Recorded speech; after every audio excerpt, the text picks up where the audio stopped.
Hey James, what's up? How are you? I don't think I've ever seen you on one of my morning lives. I just started it. Oh my goodness, hi. Hey Laura, how are you, sweetheart?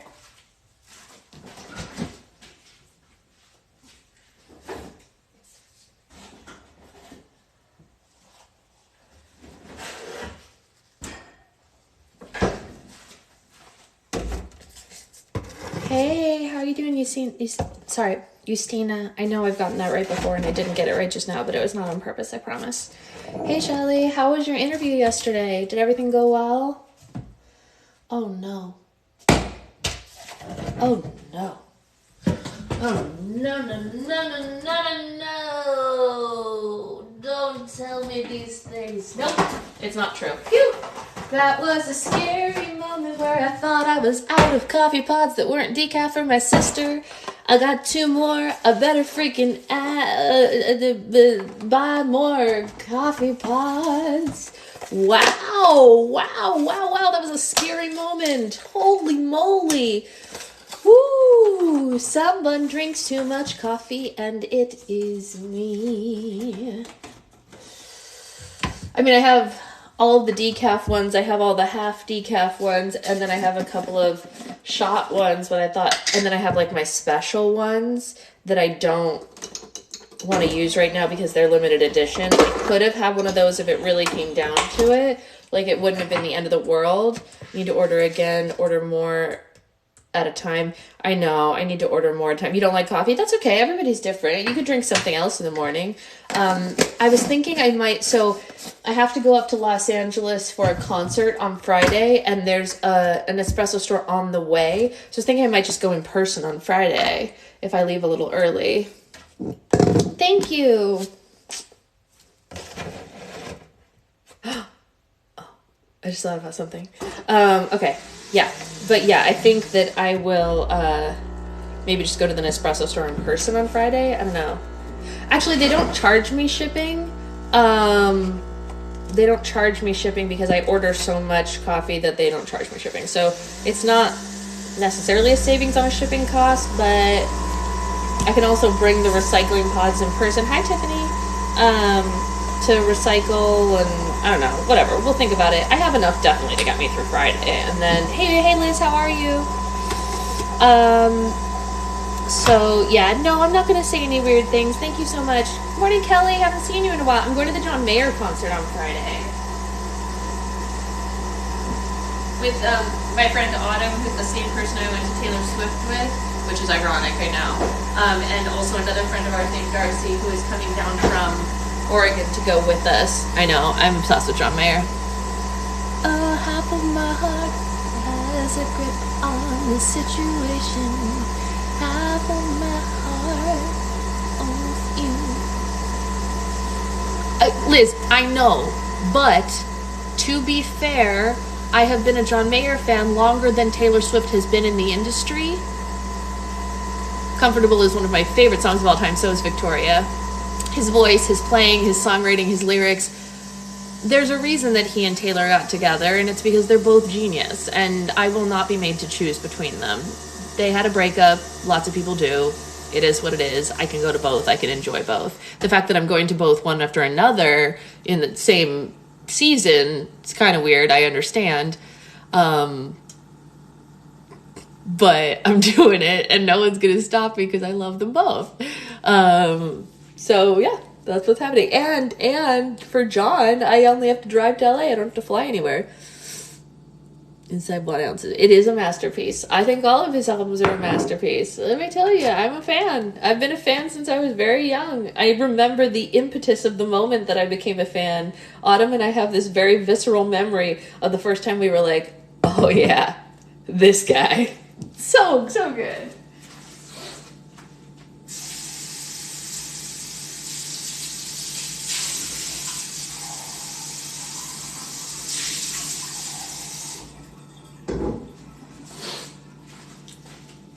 I have a friend who likes to cause trouble, and that friend suggested that I wear the Taylor Swift shirt to the John Mayer concert. I'm not going to do that because I don't feel like getting punched. But I do own a Taylor Swift shirt, and I might buy a John Mayer shirt while I'm there. Who's to say? And maybe one day I'll layer them because I'm chaotic. I mean, they were joking, obviously, but it is kind of funny. Well, and Sarah Bareilles, which sort of show tunes. Yeah, Sarah Bareilles is great. She's a phenomenal writer. I've seen her live as well. I go to a lot of concerts, actually. Before... my daughter is going to Taylor in July here in California. Oh my gosh, where? We didn't get tickets for California. We could only get Vegas. Before the pandemic, I went to a lot of concerts.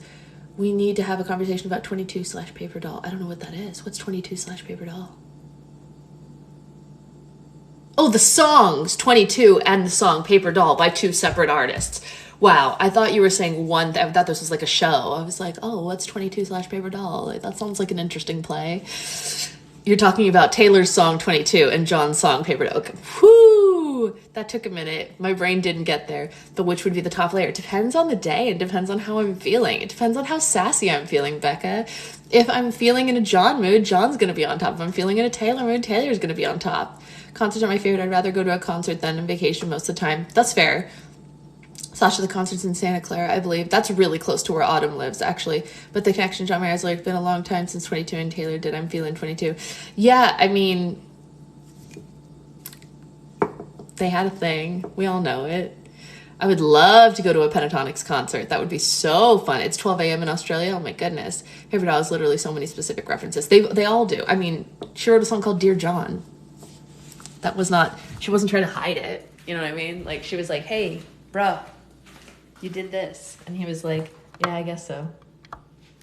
I know, I'm just obsessed with the whole thing. Yeah, no, I also obsessed with the whole thing. Did you guys notice something about this morning? I do not have a heating blanket. I didn't even have to sleep with a heating blanket last night. Isn't that wild? For the first time. Your parents saw Pentatonix? Oh my gosh, lucky. How is your mind so awake already, Sasha? I can't keep up. Oh, I'm sorry. I don't know. I apologize. But yeah, I don't need a heating blanket today. I'm still wearing sweats, but no blanket. So, you know, progress.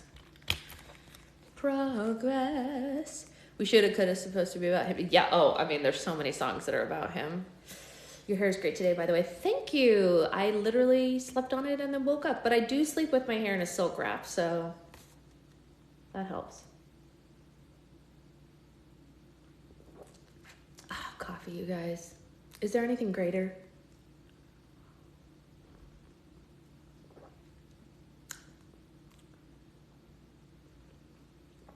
I think everyone should sleep with their hair in a silk wrap, honestly.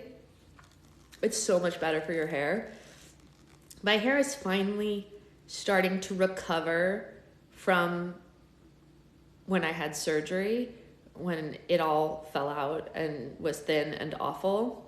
It's just starting to recover. The other day, I braided my hair and I saw the thickness of my braid for the first time in 3 years, and I almost cried. I'm not even kidding you, because this has been such an emotional struggle for me because I am so attached to my hair.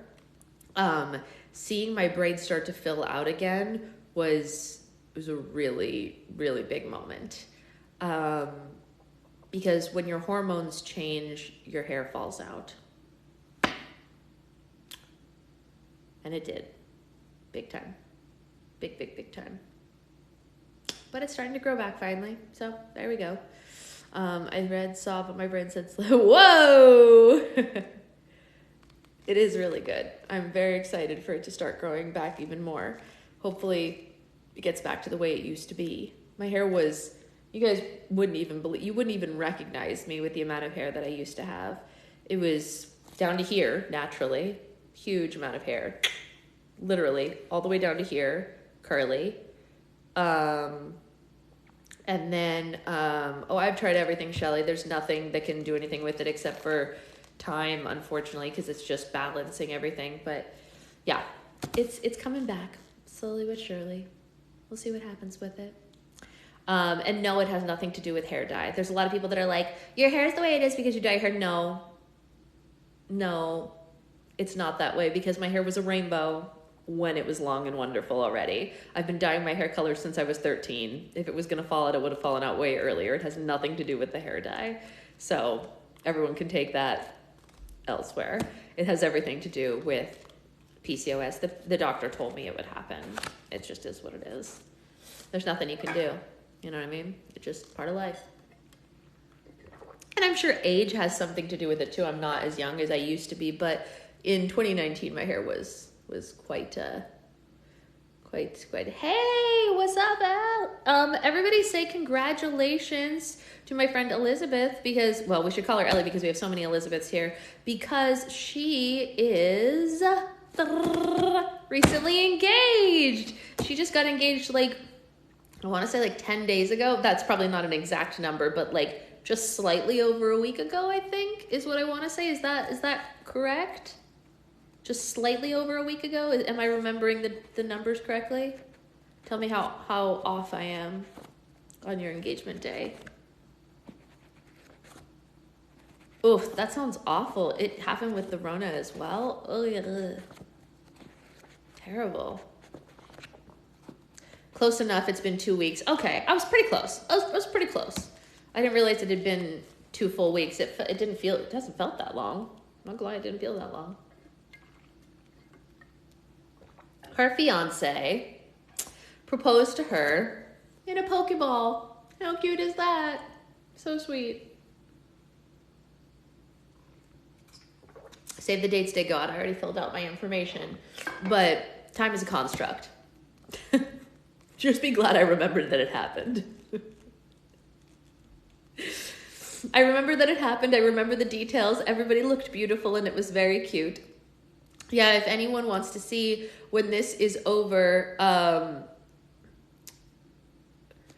go to her page after and you can see her open all the Pokeballs that she got and show them off. They're very cute. Very, very cute little Pokeballs. Yeah. So to all of the people in Texas, I'm probably going to pop over to Texas for a quick hop, skip, and a jump in September. What are you eating today? That's a good question. What are we all eating today? I don't have anything planned. I'm not gonna lie. I don't have anything planned yet. Leftovers? Finishing the rest of the food from Easter so that it doesn't get gross? Making more croutons because we're out? I don't know. It's a good question. All right. So let's get into it. Oh my God, it's in September. You have a busy fall. I do have a busy fall. That's why this is the thing. Like, I have so many friends who have been like, oh my gosh, I need you to do some, Tiffany, ask which ones you want and remind me later, not while I'm on live, and I'll happily do whatever you want with, because a lot of people always want like sugar-free tutorials and stuff. I'm happy to do that for you. I'm eating koshari, which is an Egyptian dish. It's very delicious. That sounds very delicious. I have had multiple friends ask me to go on and do things this year, and I was like, we're packed for the year. I have multiple weddings this year. I have another race and a nephew being born. We're not adding anything else into 2023. 2023 is at capacity at this time. So anything that I do is going to have to be pushed into the next year because Ellie's getting married, my brother's getting married, my sister's having a son. I bit the bullet and decided to run the race in November and celebrate my friend's birthday at that time. And then my other friend Tamara is having a milestone birthday this year. And because it's a milestone birthday, we like want to do something big for her, but we might even have to push that because she wants to have like a big trip. We might have to push that into 2024 because none of us are available the week of her birthday, unfortunately. So yeah, there's a lot going on this year. Just a lot going on. Yes, unnamed nephew will be born in about 3 weeks. 2.5. Scary stuff. Scary stuff. It is what it is, friends. It is a lot. My life is nowhere near exciting. You know, I'll be cresting the hill this year, age-wise. Yeah. My friend Tamara has one of those bigger milestone birthdays this year. In my defense, I originally planned it for 2024, but moved it up so a friend could join. That's fine. I'm not worried, it's not a problem that you're having it this year. I just am not adding any more things into this year,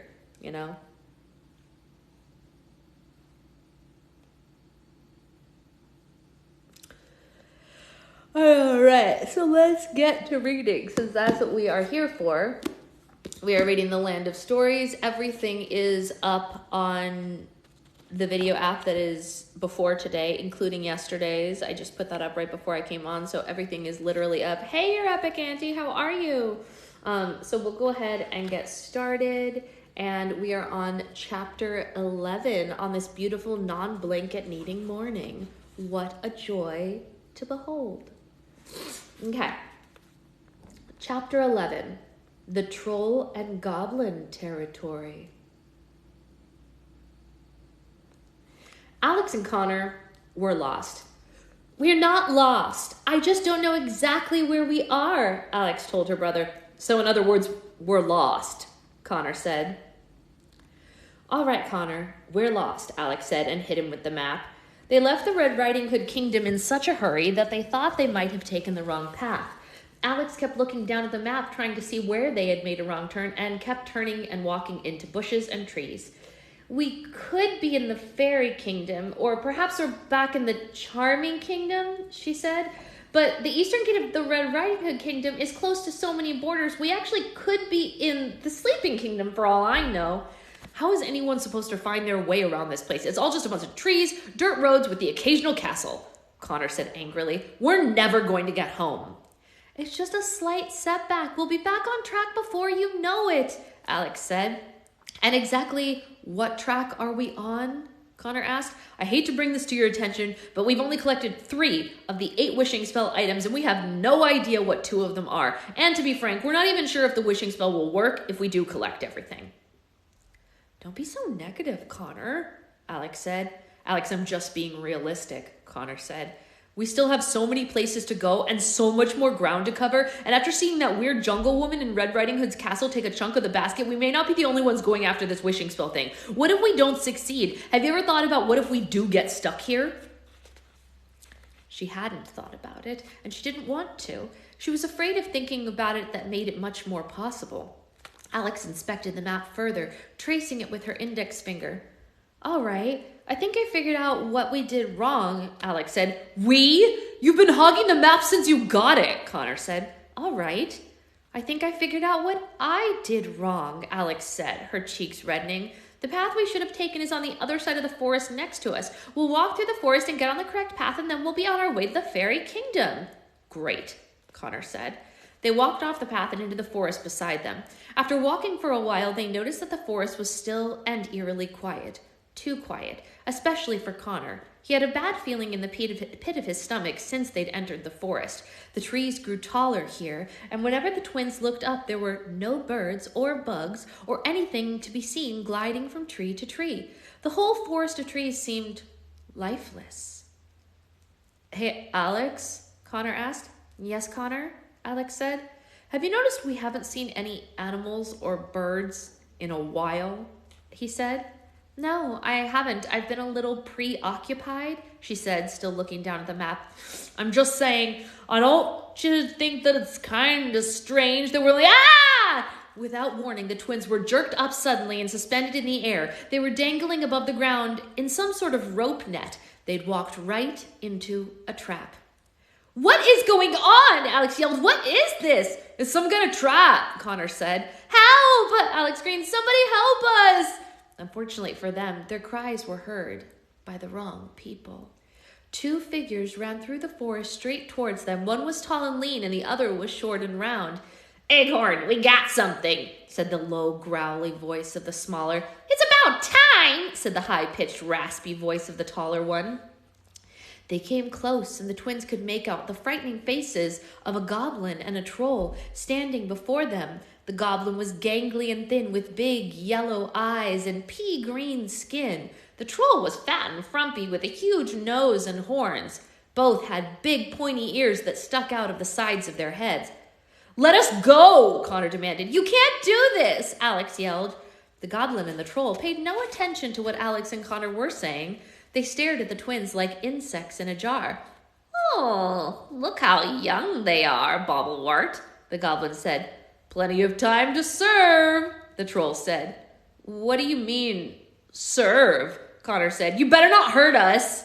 Let us out of this net right now, or I'll report you to the local authorities, Alex said, not knowing who she was referring to. And they'll grow bigger and stronger every day, the troll said. Bubblewort, get the cart, the goblin instructed. They're going to make the perfect slaves. The twins struggled twice as hard against the net when they heard the word slaves. They remembered what Froggy had told them over tea. The trolls and the goblins had been banished for kidnapping and enslaving innocent people, and now Alex and Connor were living proof that this was still happening. How were they going to escape? Bobblewort, the troll, ran off and returned a moment later driving a small car pulled by a frail donkey. Eggcorn, the goblin, cut the rope above the net, and the twins fell hard into the cart. They continued to fight against the restraints of the net, but it was no use. Eggcorn climbed on the cart and sat next to Bobblewort, and they both took the reins and whipped the donkey in belligerently until the cart reached full speed. They traveled the rest of the day. The twins could see through the net. All the twins could see through the net were the treetops and the sky zipping past them. Alex, what are we going to do? Connor asked, still fighting against the ropes of the net. I don't know, Alex said. She was trembling like a small dog. Alex managed to squirm her way to a seated position under the net to see where the troll and the goblin were taking them. They were headed straight towards a line of boulders the size of a mountain. Alex gasped. She recognized the rock formation from the map. What is it? What do you see? Connor asked her. They're taking us to the troll and goblin territory, Alex said, completely white-faced. I can see the boulders that surround it. They remembered Froggy telling them that the boulders had been placed in the territory to keep the trolls and goblins inside. But clearly, as the cart squeezed through the cracks of two boulders, the inhabitants had found a way around their imprisonment. The cart went through the boulder and into the kingdom. There was nothing to see here. There were no trees, no buildings, or life of any kind. For miles around them was only land, littered with piles of rubble and broken bits of stone. I don't understand, Connor said. Where do they live? This looks like a medieval junkyard, Alex said. The cart went through a gigantic hole in the ground and traveled deep into the earth.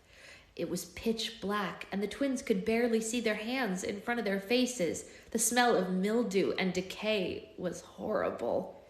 The whole kingdom must be underground, Alex said. After descending into the dark for quite a distance, they saw tiny lights ahead of them. They came from the lanterns scattered around a group of humans digging tunnels. What are people doing down here? Connor asked, and then he saw the trolls and goblins behind them. Faster! The trolls and goblins demanded, whipping the humans. Alex had to cover her eyes at the sight of it. They must be slaves. Oh, Connor, this is horrible. This is so horrible, she said. Connor hugged his sister and she cried into his shoulder. It's okay, Alex. We'll find a way out of this, Connor said, but even he was scared. There were hundreds of huts and small homes stacked on top of one another all around them. It was an enormous underground world. This place must be like one giant ant colony, Connor said. The cart moved through the stone arch with the large statues of one goblin and one troll on either side of it. They were frightening with harsh features. They were anything but welcoming. And the sign carved into the arch read, "Be troll, be goblin, or be afraid." Most people just have welcome mats, Connor said. Past the arch was a long tunnel constructed of stones, and the cart traveled through the arch, and a light could be seen at the end of the tunnel. There was much more noise coming from the end of the tunnel, and a combination of high-pitched laughter and rumbling conversation and loud clanking. The twins were soon driven into a massive common room with hundreds of goblins and trolls spread everywhere on numerous levels. Some were even hanging from a chandelier. Everything was made of stone. They ate and drank from stone plates and goblets and had on stone chairs and stone tables. They were served by other enslaved men and women, and each troll and goblin behaved in a more vulgar way than the last. Catchy tagline, I know, right? Be troll, be goblin, or be afraid. Okay. In the center of the chaos, on a platform overlooking the room, were 2 thrones. The Troll King sat on one, and the Goblin King sat on the other. A crown made of rock was on display directly between them, just above their heads, demonstrating that they equally shared power over the kingdom. They watched over their citizens with crude smirks, enjoying the festivities around them. As the cart went through the room, many of the trolls and goblins hooted and hollered at the twins. Some of them threw bits of food at them. Alex and Connor held on to each other tighter than ever before, both trembling with fear. The goblins and the trolls were grotesque and dreadful. They had warts and sharp teeth and horrible hygiene. They were the type of monsters that Alex and Connor used to have nightmares about when they were younger. Sitting on the king's platform was a little troll girl about the twins' age. She had a round face with a small snout, and her hair was worn in pigtails just below tiny horns. She was sitting with her head resting on her hands, and she seemed to be bored and lonely. She didn't appear at all interested in the activities around her. She looked up as the twins passed her and gasped when she saw Connor. This took him by surprise. "What is she looking at?" Connor asked. "Do you think she wants to eat me or something?" The cart turned a corner and descended down another long tunnel. They were so deep underground that they wondered if they would ever make it back to the surface. The cart entered a small and dim dungeon with a row of cells in it. The other slaves were imprisoned inside the cells. Men, women, children, and elderly alike. They all looked exhausted, and they were ghostly pale. They were all silent and cowered at the sight of Eghorn and Bobbleworth steering them into the cart room. Eghorn and Bobbleworth cut the net around Alex and Connor, yanked the bags out of their hands, and aggressively forced them inside a cell. "Get in there!" Eghorn said, and slammed the cell door shut behind them. "What do we have in here?" Bobbleworth said, and he took the twins' bag to the table on the side of the room and dumped all their belongings onto it. "Stay out of there!" Alex said as she watched helplessly. There, for the entire room to see, was the glass slipper, the lock of hair, the chunk of the basket, the map, the journal, the dagger, their sack of gold coins, and everything else the twins had been carrying. Thankfully, the troll and the goblin only seemed interested in the dagger and the sack of gold coins. They took those with them and dumped everything else into a pile of waste on the side of the table. "Rest up, you have a long day tomorrow," Bobbleworth said, and then shared a laugh with Eghorn and left the room in their cart. All the other slaves stared at Alex and Connor through their cell bars. They had sympathy in their eyes, so sorry that the twins were about to experience everything that they'd endured for however long that they had been there. "Does anyone know how to get out of here?" Alex asked, but none of them responded, as if they had been trained to not speak. Even the children were silent. "How is this happening?" Connor grunted. He violently shook the bars of the cell, but they did not budge. "That's no use," a voice behind the twins said. "Those bars are made out of pure stone." Alex and Connor turned to face the prisoner occupying the cell next to theirs. Crouched over the darkest corner of his cell was an old man. He was thin and had long gray beard and tattered clothing. "There's got to be some way out of here," Connor said. "I've heard every man and woman say that when they're first brought here," the man said. "But sadly, there isn't." "How long have you been here?" Alex asked him. "Years," the man said. He leaned forward and the light fell on his face. His face was tired and ragged as his clothes. He had a wandering eye, so the twins couldn't tell which one of them he was speaking to. "Say, don't I know you two from somewhere?" he asked. The twins knew this wasn't possible. The man seemed convinced, though, and for whatever reason, the man seemed oddly familiar to them, too. "I don't believe so," Alex said. "We're rather new to the area." "Huh, I could have sworn it," the old man said. "Are you sure I never traded you a magic flute for a chicken, or perhaps a singing flower for a lamb?" "No, I'm sorry. We've never traded anything with you before," Alex said, and then she realized who he was. The wandering eye, the long beard, the raggedy clothing. Could it be? She pulled Connor aside. "Connor, he's the traveling tradesman, the one from the journal." Connor couldn't believe it. "Are you sure?" he asked. "Sir," Alex said, kneeling down to him, "are you by chance known as the traveling tradesman?" The man had to think about it. Obviously, the years of enslavement had taken their toll on his mind. "Yes, I believe that's what they call me," he said, and he was happy to be reminded of a time when he wasn't a slave.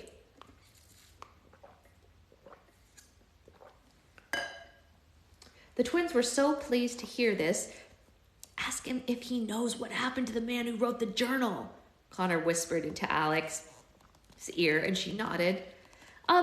Mr. Tradesman, Alex said, do you remember a man coming to you and asking about the wishing spell? The wishing spell? The tradesman asked. At first, he had no idea what she was talking about, but then recognition dawned in his face. Why, yes, I do. He was one of the last customers I did business with before I was brought here. Silly lad. He talked about wanting to travel to another world, and I thought I was mad. Did he ever make it?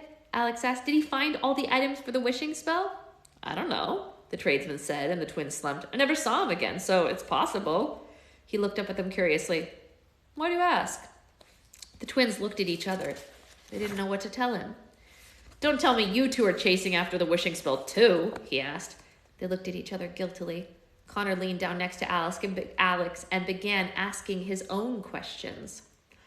We're trying, but we don't know everything we're looking for, Connor said. The tradesman laughed. No one does. That's the beauty of it. Some people know the descriptions of some of the items required. Some people know, but no one knows what they are for sure. Like Hagatha, Alex said. She only knew what the riddles were. The man told him that they had to figure out what they were on his own, but he could have been wrong. Oh, what if we found Hagatha and then asked her for her opinion? Connor began. Well, Hagatha's dead, the tradesman said. Dead? Alex gasped. How did she die? Well, she fell into the thornbush pit, the tradesman said. What's the thornbush pit? Alex asked. Good heavens, child, are you daft? After the curse was broken on the sleeping kingdom, all of the thorn bush and shrubbery had grown wild around the kingdom, and it was cleared out and dumped into a large, deep pit. The tradesman said, Hagatha was collecting some of the thorn bush for her home, and she fell in. That's awful, Alex said. She called for help for days, but no one would help her. No one wanted to help an old hag, the tradesman said. Just before she died, Hagatha cursed the thorn bush so that it would grow onto anything or anyone near it and pull it straight to the bottom where she was trapped forever. That's intense, Connor said. Since then, however, it's been used as a wasteland. People from all over the kingdom's journey to drop off anything that they never want to see again, he said. I wonder if there's anyone else we could speak to, Alex said. Whatever journey you're on, I'm afraid it's over, the tradesman said. Once you're here, and there's nothing you could do about it. He turned away from them. The commotion came from the tunnel leading into the dungeon. The trolls and goblins led men and women who had been serving in the tunnels and the common room back into their cells. They all looked as if they could sleep for a year, if permitted. Time for sleep, a troll ordered, and then extinguished all the torches in the room with a bucket of water. And if anyone makes a sound, no one will be fed tomorrow. The goblins and the trolls left the dungeon chuckling. The room was pitch black. Alex found Connor in the darkness, and they rested beside each other. I just don't want Mom to worry, Alex said with big teary eyes. The longer we're in here, the longer she's gonna be alone. I'm sure Grandma's with her, Connor said. They probably have the entire police department out looking for us. It'll be an interesting conversation once we do get home and tell them where we've been the whole time. Thanks for being positive, Connor, Alex said. Despite the little comfort her brother gave her, Alex cried herself to sleep. Connor couldn't sleep. He couldn't stop thinking that just a week before he had been safe and sound in his own bed, fearing nothing but schoolwork and Mrs. Peters, and now here he was in a dungeon of another dimension, facing a life of slavery. How quickly times had changed. Connor had just dozed off when he suddenly awoke. He felt like someone was watching him. He opened one eye and saw, standing on the other side of their cell door, holding a single candle, the troll girl that they had seen in the common room. She'd been watching him sleep. Can I help you? Connor asked, very creeped out. What's your name? The troll girl asked him in an airy and engaging voice. Why do you want to know? He asked. Because I'd like to know everything about you, she said with a dreamy smile that made Connor feel sick. I'm Connor. Who are you? He asked. My name is Trollbella, she said. I'm a troll princess. My father is the Troll King. Do you have a girlfriend, Connor? Oh no, Connor thought. She had a crush on him. He was suddenly so grateful for the bars between them. Can't say that I do, Connor said awkwardly. It's hard to meet people after having been enslaved by trolls and goblins. Oh, I know, Troll Bella said with big flirty eyes. Trolls and goblins are the worst. I hate living here. I would move away if I could. Everything is so unorganized and everyone is so mean. Don't get me started on troll boys. They don't know how to treat a lady. I'm really sorry to hear that, Connor said, hoping a goblin would walk by and take him away to work in a tunnel and save him from this situation. I'm just a hopeless romantic myself, Troll Bella said, batting her eyelashes and twisting one of her pigtails. Can I call you Butterboy? Definitely not, Connor said. Connor, what's going on? Alex asked, waking up. Who is she? Troll Bella asked. Her playful expression fell onto the threatening frown. Relax, this is just my sister, Connor said. Hi, Alex said, very confused about what was happening. I don't like her, Troll Bella said, pointing at Alex. Alex was taken aback. Had she done something wrong? She grows on you, Connor said. And if it had to be enslaved with someone for life, I'm glad it's with her. Have you enjoyed your stay with us so far? Troll Bella asked. Not really, Connor said. Was she kidding or just stupid? We'd really like to get out of here if you could please help us, Alex said. I'm not talking to you, Troll Bella yelled at Alex. She then turned her head slowly and smiled at Connor. I may be able to give you freedom in exchange for something else. What's that? Connor said. Both the twins would have been on the edge of their seats if they weren't on a dirty dungeon floor. A kiss, Troll Bella said, staring passionately at Connor. Connor gulped. Well, I guess we're going to have to be slaves forever then. Troll Bella frowned. Alex hit Connor upside the head. Kiss her, you idiot, and then we'll get out of here. Don't hit my butter boy, Troll Bella said. I would never let you go. I said only that I would let him go. Oh, morning, Mom. Mom, don't tell people where you are, okay? Don't give away locations. I only thought I had to tell this to children, but don't tell people where you are, okay? We don't give specific locations. You can just tell them you're in the middle of California somewhere. Okay? Yeah, a state is fine. You can give general location. Yeah, oops. Let's all comment a whole bunch of times so that scrolls up and no one can see where my mother is. Thank you. Thank you. Morning, Mom. Mom joined just in time to hear my troll and goblin voices. Yay, Mom. I think he'd be more inclined if you promised to let both of us go, Alex said. No, I wouldn't. Please don't speak on my behalf. Oh, just kidding. Wrong voice. See, look, you threw me off on all my voices. All right. No, I wouldn't. Please don't speak on my behalf, Connor chimed in, but neither of them was listening to him. Troll Bella's nostrils flared up. She didn't like negotiating. She turned around and disappeared without saying a word. Way to go, Connor, Alex said. That may have been our only chance to escape. There's no way that I'm kissing that, Connor said. Freedom or no freedom, you're asking way too much of me. The twins both jumped back from the cell door. Troll Bella had quickly returned with a key. She was ready to make a deal. Pucker up, butter boy, Troll Bella said and pushed her head up against the bars of the cell. I can't do this. I physically cannot do this, Connor said. Do you ever want to see home again? Alex asked him. Connor looked as if he were about to vomit and cry at the same time. At a snail's pace, he approached Troll Bella with his lips extended, but he wasn't going fast enough for Alex, so she pushed him towards the cell door, and Troll Bella grabbed a hold of him through the bars and planted a fat, big, juicy kiss on him. Pah! Connor said, breaking away from her. He was waving at his mouth and gasping for air. Troll Bella had a huge, satisfied grin on her face. That was the worst thing that you ever could have done to me, Connor said, pointing at Alex, feeling completely betrayed. How could you? All right, Troll Bella, Alex said, ignoring her brother's dramatics. A deal is a deal. Let us go. Troll Bella's smile dropped into a scowl. She reluctantly unlocked the cell door and opened it. As she did, Alex caught sight of the other slaves in the dungeon. The few that were awake had been silently and intently staring at the twins.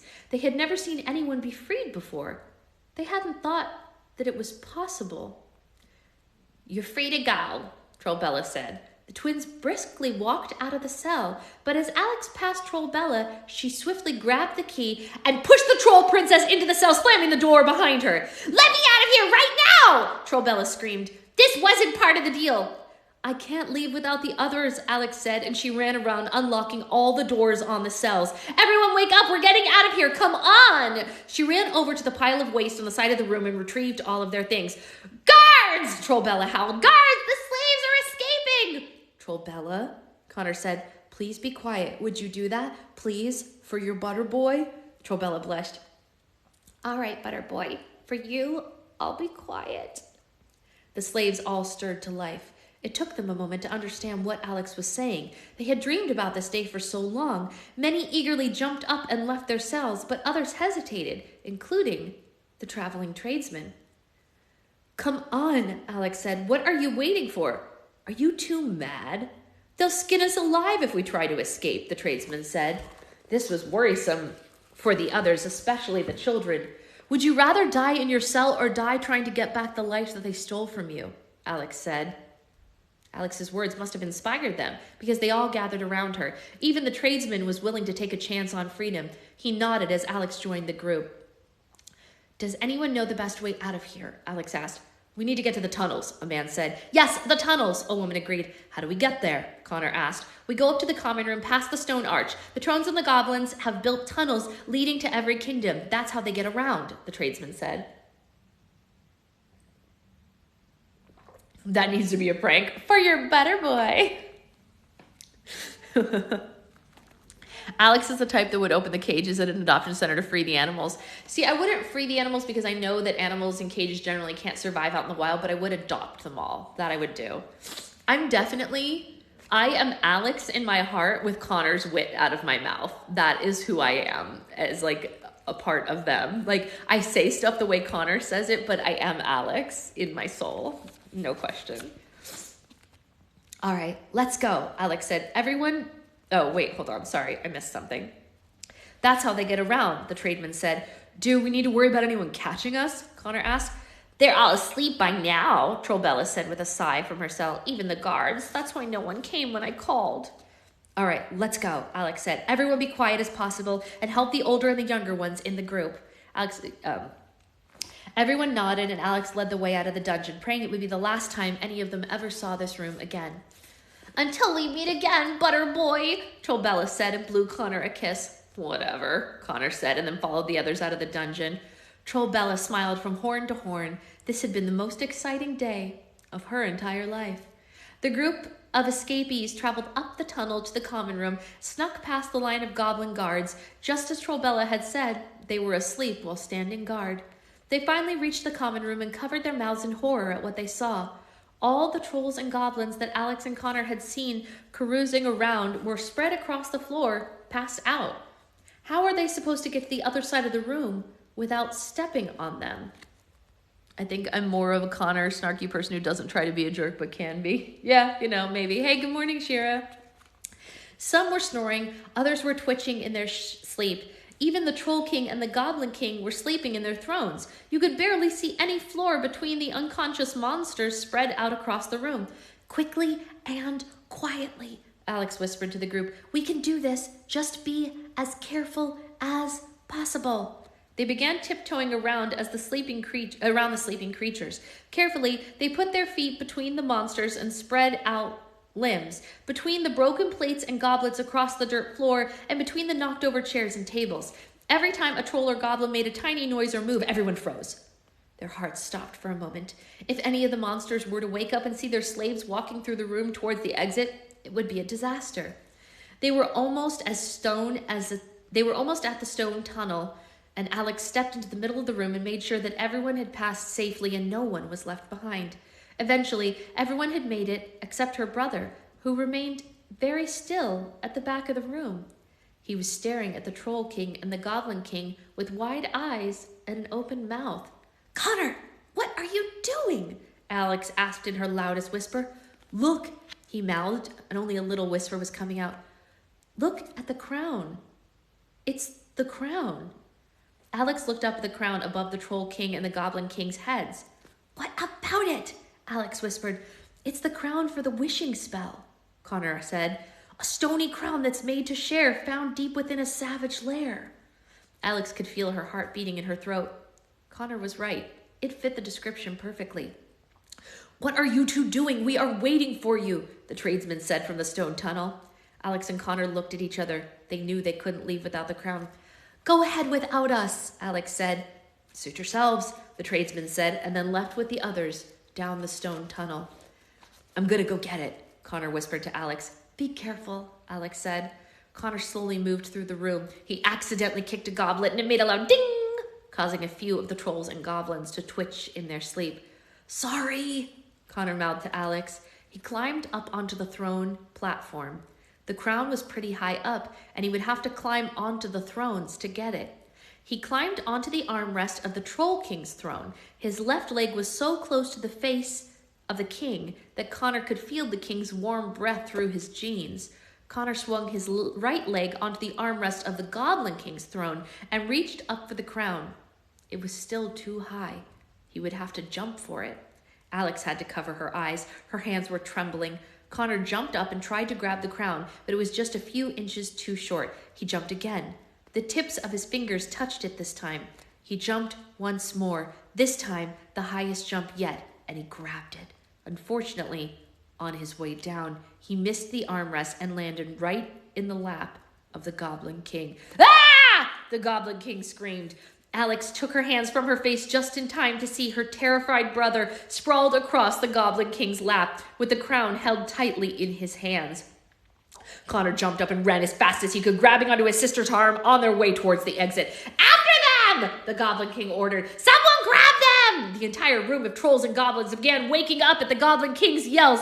Alex and Connor weren't careful about what or who they stepped on at this point. They ran straight through the common room and down the tunnel of stones. Dozens of trolls and goblins chased after them. The twins ran past two horrible statues at the tunnel's entrance. The goblin statue suddenly crashed to the ground as they passed it, blocking the tunnel. Alex screamed. Had they been a second later, it would have fallen on them. They turned to see the tradesman, out of breath and holding his heart. He had knocked over the statue and blocked the tunnel. The trolls and goblins had reached the end of the tunnel and they were struggling to get past the fallen statue. That should keep them busy for a while, the tradesman said. Now run. Where's everyone else at? Alex asked. They fled into the tunnels. They're safe, he said. And what about you? Alex asked. I couldn't leave without you, the tradesman said. I'm old, children. I'd never outrun them anyway. You two still have a lot of living to do, so you get past the statue before them. Hurry! We're not leaving without you, Alex said. I'm wanted in every kingdom, the tradesman said between deep breaths. No matter where I go, I'll end up behind bars. I've done a lot of bad things in my day, children. I've made a lot of trades and a lot of deals that I shouldn't have. I deserve this, but you don't. Now run. Alex and Connor's feet moved before their minds could decide whether to stay any longer. They ran ahead and found a series of tunnels leading in different directions. Each had a sign above the entrance of where the tunnel led to. Come on, Alex said, and grabbed Connor's arm, pulling him into the tunnel that said Fairy Kingdom above it. They tucked the troll and goblin crown safely away in Alex's bag. Did we do the right thing? Alex asked Connor as they ran down the tunnel. Should we have left him? He wasn't going to come with us. His mind was made up, Connor said. He knew he had done everything that he could, but he also felt guilty. How could a stranger give up so much for us? Alex asked. Maybe he thought he was trading his freedom for ours would be the only honest trade that he'd ever made, Connor said.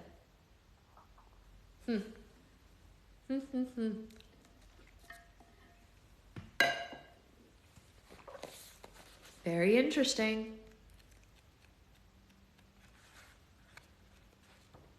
This chapter isn't that long, actually. This next one. What time is it? Oh, we still got a little bit of time. You guys want to do another chapter? We can do chapter 12, probably. It's not that close to 8 yet.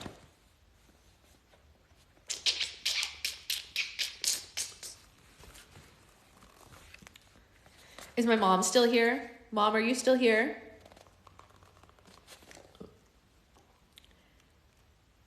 Mom?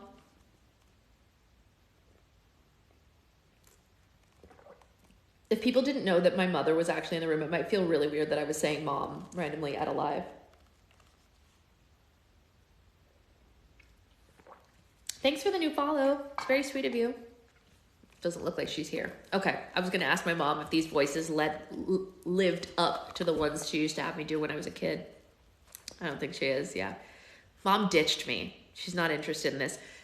Fun fact about Mom, you'd think that there would be a list for the person that's live. I mean, maybe if I click on the little number. Yeah, I can see everyone that's in here. Yeah, no, she's not here. No. Fun fact about my mother is, daughter yelled at me, adios. Yeah, you know. My mother does not read fiction. She only reads nonfiction. I don't get it. I could never live like that. But you are who you are, right? It is what it is. Okay. Chapter 12. The Fairy Kingdom. Yeah, how are you a person who only reads nonfiction and you raise a kid that turns out to be me? How did that work? Thank you for not doing that to me. Yeah, I mean, we've read some nonfiction, but I think it was interesting nonfiction. You know what I mean? She's a scientist. It makes sense. She is a scientist, but she's also a performer. Like she's a musical theater person. She did theater until she was 25.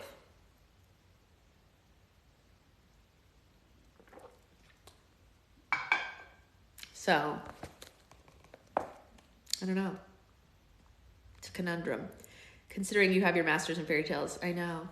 That's why this book speaks to my soul. I love your book. You're so good. Have you guys noticed that this book is like really easy for me to read? Like it like flows off the tongue really well. Chris writes the way that I enjoy. Like this is perfect for me. Like obviously I love John's book and I think that John's book is really well written, but it was harder for me to verbalize quickly and easily. This is really easy for me to read. I think Jodi's book was pretty easy, but I didn't do voices for Jodi's book because it was a true story, you know?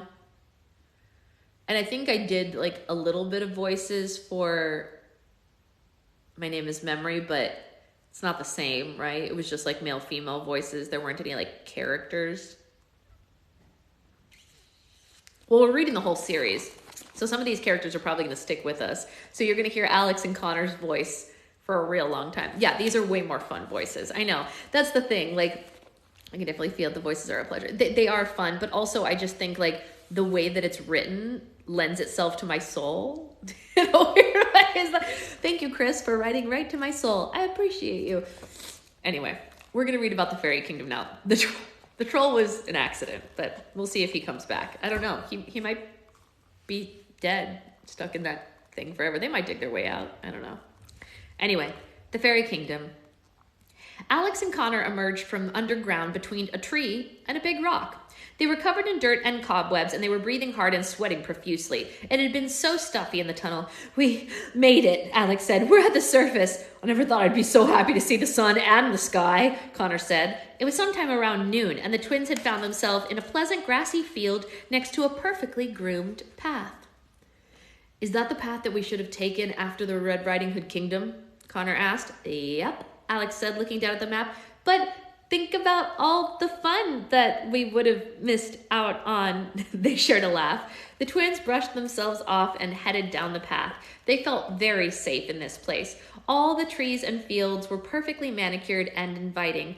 Then again, anything would have seemed inviting after narrowly escaping a lifetime of slavery for trolls and goblins. "Are we positive that we're in the Fairy Kingdom?" Connor said, looking around.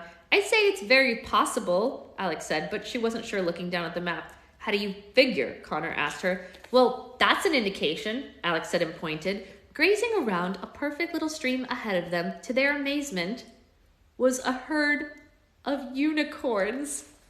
They were beautiful, with their silver horns, silver hooves, and silver manes.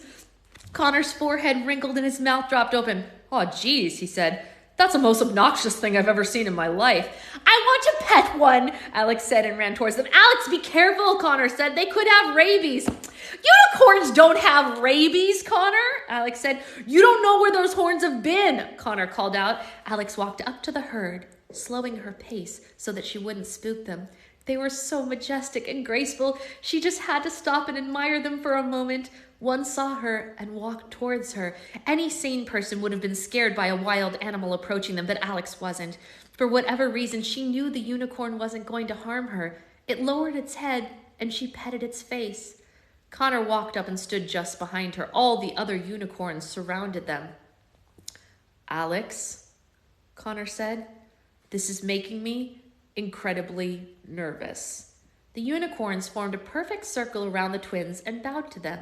Alex smiled from ear to ear. Connor raised a suspicious eyebrow. This is trippy, he said. Maybe they're welcoming us to their kingdom, Alex said. The unicorn stood still as if it froze and didn't show any sign of moving. Connor grabbed Alex's hand and they left the circle and rejoined the path. The streams traveled beside the path and the twins traveled down it. Is it just me or is the water sparkling? Connor asked. He was right. I listened a little of the audiobook to catch up. You bring the same spirit as Chris does. Chris reads it himself. Oh, that's so wonderful. Oh, I love that. That's actually really sweet. Oh. No. Anyway. Yeah. The farther they walked along the stream, the more it appeared to glow and shimmer. That just means we're getting close, Alex said happily. That's Thumbelina's stream. It should take us right into the fairy kingdom. I say we grab hold of the first fairy we find and call her names like oversized insect or fish bait until she cries, Connor said. That's how we'll get the tears. No! We should come up with a really sad story to tell, Alex said, and then the thought occurred to her. How are we going to collect the tears once they've been shed? Connor shrugged. Maybe we'll just have to kidnap a fairy and keep her around until we need her to cry? What does the journal say to do? Alex opened the journal and found a section about the fairy kingdom. Acquiring fairy tears is not an easy task. Surprise, surprise, Connor said. Since fairies, for the most part, are very happy beings, it will be very hard to find one so overcome with grief that they're brought to tears. However you manage, hopefully under moral conditions, you can use a vial hidden inside this journal spine to contain the tear. My mom listens to books on tape. She said when she gets credit for a free book, she'll read this. Oh, that's so sweet. Alex turned the book on its side and looked closely through the hole where the pages were connected to see deep into the spine's journal was a small glass vial with a cork stopper. Look at this, Alex said, pulling the vial out of the spine. It says to put the tear in this vial. Great. Now all we need is an emotional fairy, Connor said. Alex stopped walking. Do you hear that? She said. Tiny sniffling sounds came from close by. The twins looked around, but they couldn't quite see where they were coming from. What is that? Connor asked. He looked down beside him and he had to blink a few times to make sure he wasn't imagining what he saw. No, this can't be real. This is too easy. Nothing has been this easy. What are you talking about? Alex asked him. Connor turned her shoulders to face what he was looking at. Sitting on a rock on the side of the path was a fairy, and she was crying. She was only a few inches tall, and she had big blue wings similar to a butterfly's. She had dark hair and a purple dress made of leaves and shoes made out of flower buds. Her tiny hands were clasped around her big eyes, and tears were running down her face. The twins just stood and stared down at her. They were afraid their minds were playing tricks on them. They both wanted to see this so badly.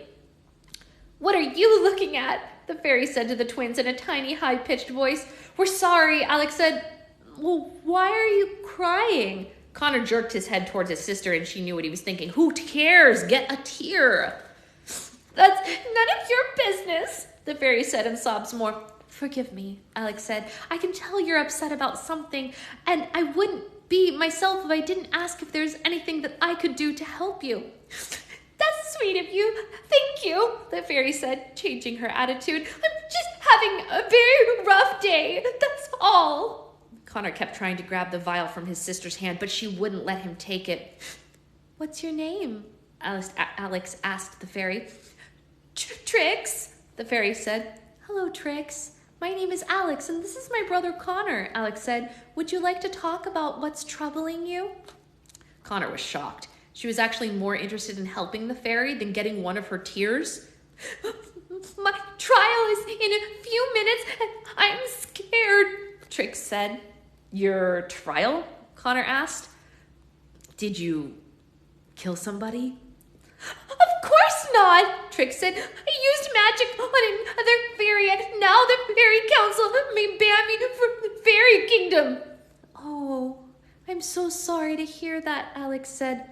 What did you do to the other fairy? Connor asked.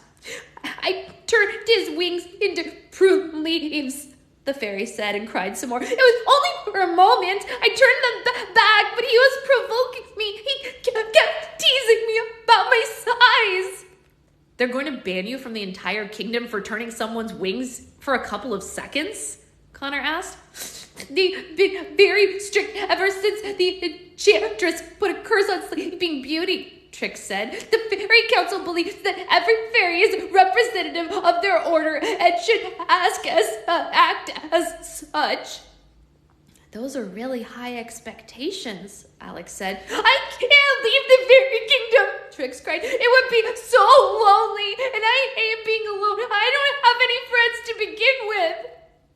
Alex let Trix use the corner of her shirt to dry her tears. Connor turned bright red, watching her sister dispose of the tears so carelessly. He had to make the fairy produce more. Being banned would be really terrible, though, wouldn't it? Connor said. You probably have to live in an old bird's nest in the dwarf forest and be chased by wolves and witches every day. That's only if an ogre doesn't capture you in a jar and barbecue you first. Trix started crying hysterically at this. Connor, what is wrong with you? Alex yelled. Connor snatched the vial out of her hands and collected tears from Trix's face just as they dripped off her chin. Alex gave him a dirty look. Would you like us to go with you to your trial? Alex asked, leaning down to be eye level with Trix. For emotional support? Yes, I would like that, Trix said. That's so kind of you. Well, I know what it feels like to think the whole world is against you, Alex said. We'd better get going. Oh, sorry, wrong voice. We'd better get going. I don't want to be late. Trix flew into the air and fluttered down the path, and the twins walked after her. Alex, are you crazy? Connor said. We've got a tier. Let's get out of here. We're the only people in the world who this fairy has. We're going to be good people, and we're going to help her out, Alex said. Connor grunted with frustration. Helping this fairy isn't going to take away the bad memories you have from school, Alex. Alex ignored him and followed Trix down the path. Connor followed, sulking the entire way. They traveled deeper into the fairy kingdom. Everything in the distance seemed to sparkle.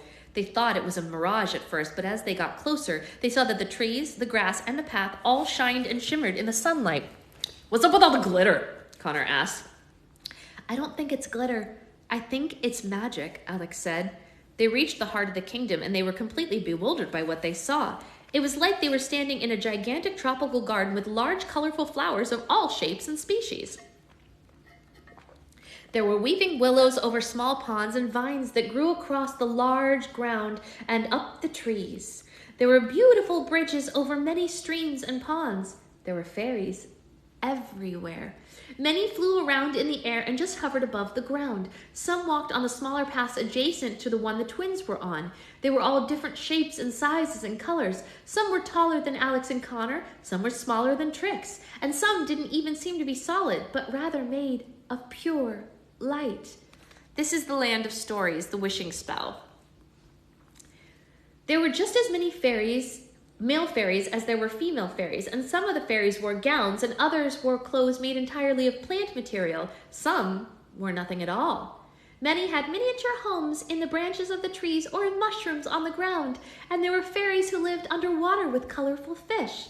Something about this place made Alex feel about that everything were right in the world. It gave her more hope and excitement and happiness with every step that she took. It was paradise. Have you ever seen something so beautiful in your entire life? Alex asked Connor. It's not too shabby, Connor said.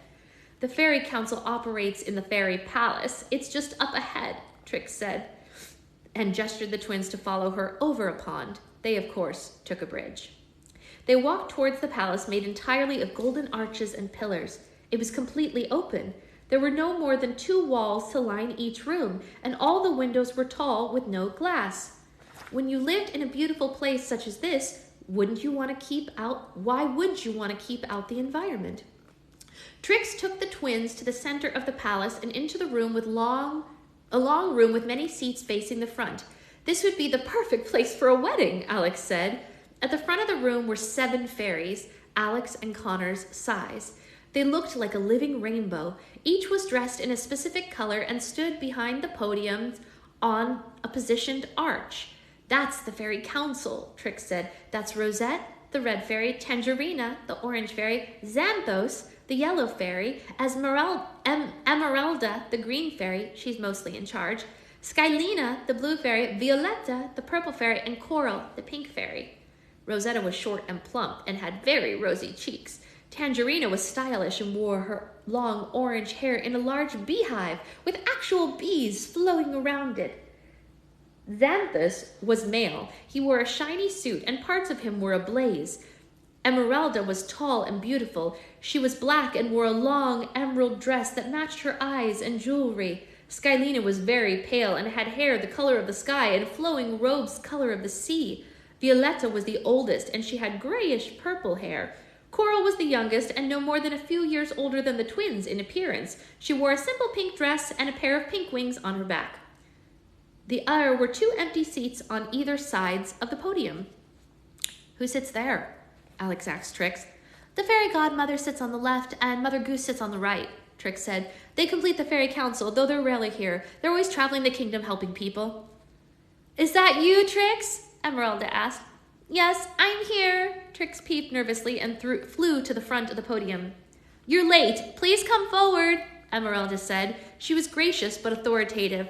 The twins thought she was someone that they would want in their corner during an altercation. Trix, do you know why you've been called before the fairy council? Trix shamefully nodded. Yes, ma'am.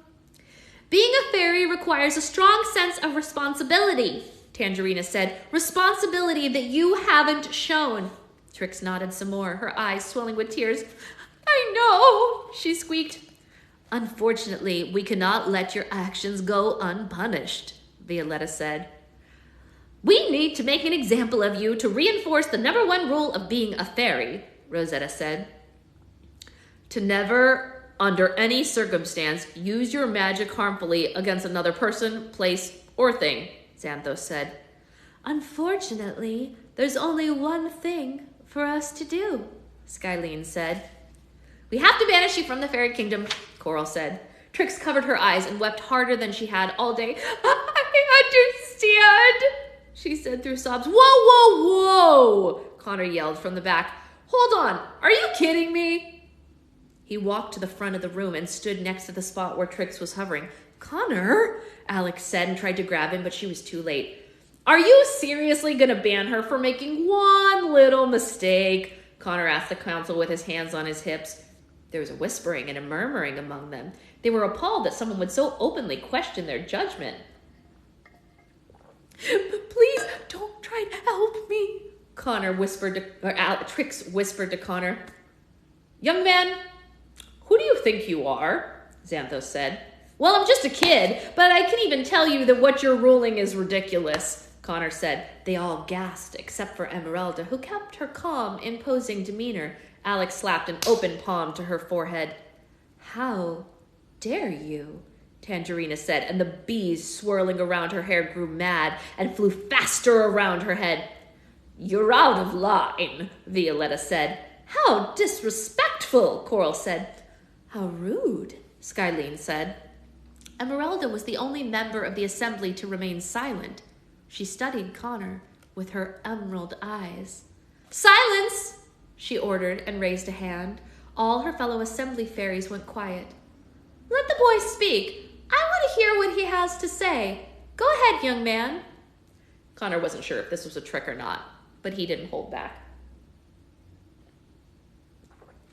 Listen, I'm not a fairy, thank God. I'm not perfect either. I try to be the best person or the best student possible, but every once in a while, I slip up. I forget a homework assignment. I fall asleep in class. My best effort isn't as good as someone else's might be, but no one should have the right to scold or punish me or publicly humiliate me for it, Connor said. Trix knew the rules and what they were, and she still committed offense against one of her peers, Rosetta said. No one can be perfect, Connor said, and from what I hear, the guy had it coming. Where's his trial? Why isn't he here? Why do I always get detention for sleeping when ancient Mesopotamia should be punished for being so boring? The council continued to be outraged at this outburst. Many members didn't want to tolerate it and tried to leave. I hear what the child is saying, Esmeralda said. But we can't pardon Trix. We're the Fairy Council, and it wouldn't send a good message to the rest of the kingdoms, Tangerina said. Look, Orange Lady, Connor said. Last week, my sister and I have been almost eaten by a witch, narrowly missed being attacked by a pack of wolves, almost killed by a possessive bridge troll, survived burning a castle down, and barely escaped life enslavement in the troll and goblin territory. If you ask me, you've got bigger problems than a fairy turning a jerk's wings into leaves. Looks to me like you've been busying yourselves with stupid little things so you could feel like you're doing something, when in reality, you can't handle what's really going on out there. The council went silent, and all the members appeared to become very concerned. Enslavement? Skylina asked. You mean the trolls and goblins are still kidnapping and enslaving people? Yes, Connor said. There were dozens of us down there. We really could have used your help, but I guess you were too busy slapping fairies on the wrist for playing pranks on one another. Although they held their stoic expressions, the council was secretly ashamed of themselves. Connor was right. They eyed one another for a moment before Esmeralda broke the silence. On behalf of this council, I hereby forgive Trix for her crimes, Esmeralda said. Xanthos, Skylina, and Tangerina and I say we pay a visit to the Troll and Goblin Kingdom immediately, and furthermore, let this be a lesson to all of us. Xanthos, Skylina, and Tangerina nodded, and then they disappeared into the thin air with a pop. Thank you, Mr. Esmeralda said. Wishington, Connor said. Connor Wishington. Esmeralda smiled and then disappeared with the others. Trix flew up to Connor's face and gave him a huge hug. That's the bravest, nicest thing anyone's ever done for me, Trix said. Connor looked back at his sister. She was beaming with pride. She was so proud of her brother. It was a look Connor rarely got to see. You know, helping a fairy isn't going to take away any of the unhappy memories from school, Alex told him when she joined Connor and Trix near the podium. Connor slyly grinned. I had to say something. I would have regretted it if I hadn't. The remaining Fairy Council fairies began to leave. Some simply walked off, and others disappeared into thin air, leaving behind sparks or bubbles as they went. Coral was searching the room for something and patting her lap as she went. Here, Fisher! Where are you, Fisher? Coral said. A fish with 4 legs ran past Connor and Alex and jumped into Coral's arms. There you are, Coral said. It's just about time for your lunch. Alex and Connor looked at each other, confused, each wondering if the other had seen it too. Is that what I think it is? Connor asked. I think so, Alex said. Coral was just about to leave when the twins stopped her. Excuse me, Alex said. Where did you get your fish? Oh, Fisher, Coral said. I dropped a wand into a lake once and I granted a wish for him after he swam down and got it for me. He wished for legs, silly thing to do, so he could play with some boy who lived in a village nearby. The boy ended up dying, sadly, so Fisher came to live with me. Coral's wings began to flap and she flew away with her pet fish. So that was what we thought, Connor said. Yeah, Alex said. Her head was spinning with questions. That was the walking fish from Dad's story. I got chills.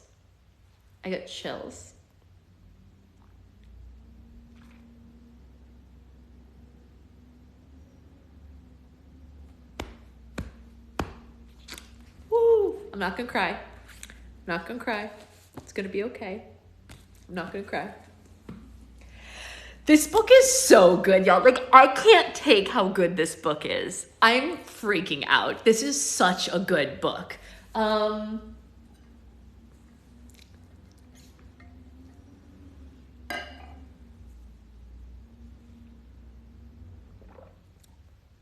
So good. So freaking good.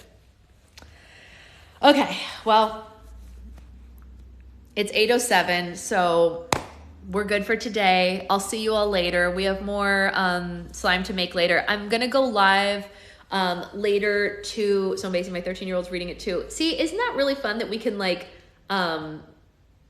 you can read the same thing and enjoy it all. Later, I want to make Elle Woods on live because I really want you guys to see what I got for Elle Woods. I think it's going to be really cool. And what's the other one that I was going to make on live? I might make Legends of the Hidden Temple on live. Maybe. Yeah. So, yeah, it is called Woods, Elle. It's actually called Little Miss Woods, Elle, but, you know, it is what it is. So, yeah, I'll be on later to do that. See y'all later, guys. Bye.